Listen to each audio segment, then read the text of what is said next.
ঢাকা কুয়াকাটা মহাসড়কের বরগুনার আমতলীর অংশে সড়ক দুর্ঘটনা কমানোর জন্য সড়কের দুপাশের ঝোপঝাড় এবং আগাছা পরিষ্কার করছে বরগুনার আমতলীর শতাধিক যুবক।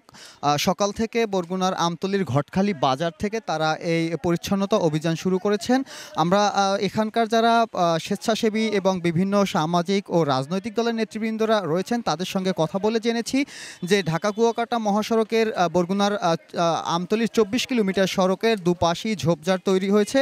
দীর্ঘদিন ধরে অপরিষ্কার থাকার কারণে এই ঝোপঝাড়গুলোতে সড়কের যেসব যানবাহন চলাচল করে সেই যানবাহনের চালকরা ভালো দেখতে পান না। পাশাপাশি এই ২৪ কিলোমিটার সড়কে অর্ধ শতাধিকের বেশি বাঁক রয়েছে। এই বাঁকগুলোতেও ঝোপঝাড়ের কারণে চালকরা ভালোভাবে সামনের দিকে দেখতে পান না। এর ফলে এখানে সড়ক দুর্ঘটনা প্রায়ই ঘটে থাকে।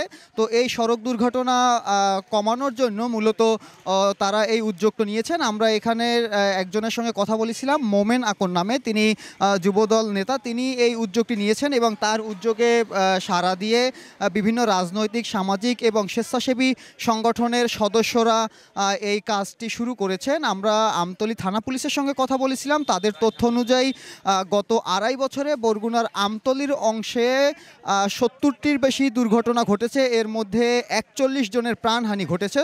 তো এই বিষয়টি নিয়ে কিন্তু এই সড়কে চলাচলরত যানবাহনদের চালকদের সঙ্গেও আমরা কথা বলেছি। তারা আমাদেরকে জানিয়েছেন যে পদ্মা সেতু উদ্বোধনের পর এই সড়কে যানবাহনের সংখ্যা বেড়েছে, কিন্তু সড়ক প্রশস্ত করা হয়নি। অন্যদিকে সড়কের দুপাশে ঝোপঝাড় থাকার কারণে এবং অনেক বেশি বাঁক থাকার কারণে সামনের দিকে তাদের দেখতে সমস্যা হয়। এর ফলেও কিন্তু অনেক দুর্ঘটনা ঘটে থাকে বলে তারা আমাদেরকে জানিয়েছেন। তো এই দুর্ঘটনা প্রতিরোধের জন্যই বা দুর্ঘটনার হার কমিয়ে আনার জন্য এই উদ্যোগটি স্থানীয় যুবকরা নিয়েছেন এবং তারা বরগুনার আমতলীর যে ২৪ কিলোমিটার মহাসড়ক রয়েছে সেই মহাসড়কের পুরো দুপাশই তারা পরিষ্কার করবেন। পাশাপাশি সড়কের পাশে যেসব নির্মাণ সামগ্রী এবং গাছের গুঁড়ি ফেলে রাখা হয়েছে এই গুঁড়িগুলোকেও তারা অপসারণ করবেন। এজন্য ইতিমধ্যেই এইসব গাছের গুঁড়ি এবং নির্মাণ সামগ্রী যারা রেখেছেন সেই সব মালিকদের সঙ্গেও কথা বলেছেন। আমরা এই যারা এখন এই মুহূর্তে পরিচ্ছন্নতা কার্যক্রমের সঙ্গে যুক্ত রয়েছেন তাদের সঙ্গে কথা বলেছি। তারা আমাদেরকে জানিয়েছেন শুধুমাত্র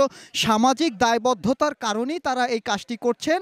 মূলত যেহেতু সড়কে প্রতিনিয়ত দুর্ঘটনা ঘটছে এবং অনেক প্রাণহানির ঘটনা ঘটছে, অনেকে পঙ্গুত্ব বরণ করছেন, অনেকে আহত হচ্ছেন, অনেকে স্বজন হারাচ্ছেন, অনেকের ক্ষেত্রে এমন হয়েছে যে পরিবারের একমাত্র উপার্জনক্ষম ব্যক্তিকেও তারা হারিয়েছেন। তো সেই ক্ষেত্রে এই সামাজিক দায়বদ্ধতার জায়গা থেকেই মূলত তারা এই কাজটি করছেন এবং তারা আমাদেরকে জানিয়েছেন যে এই আজ থেকে এই কাজটি শুরু করেছেন তারা এবং যতদিন পর্যন্ত এই ২৪ কিলোমিটার পথের দুই পাশে পরিষ্কার করতে যতদিন লাগে তারা ঠিক ততদিনই এই কাজটি করবেন বলে আমাদেরকে জানিয়েছেন এবং তারা এই কাজটিতে স্থানীয়দের যারা রয়েছেন তাদেরকে যোগদান করারও আহ্বান জানিয়েছেন। পাশাপাশি অন্যান্য জায়গায় যেসব জায়গাগুলোতে এইরকম ঝোপঝাড় রয়েছে সেই ঝোপঝাড় পরিষ্কার করতেও সেই সব এলাকার যুবকদের এগিয়ে আসার আহ্বান জানিয়েছেন।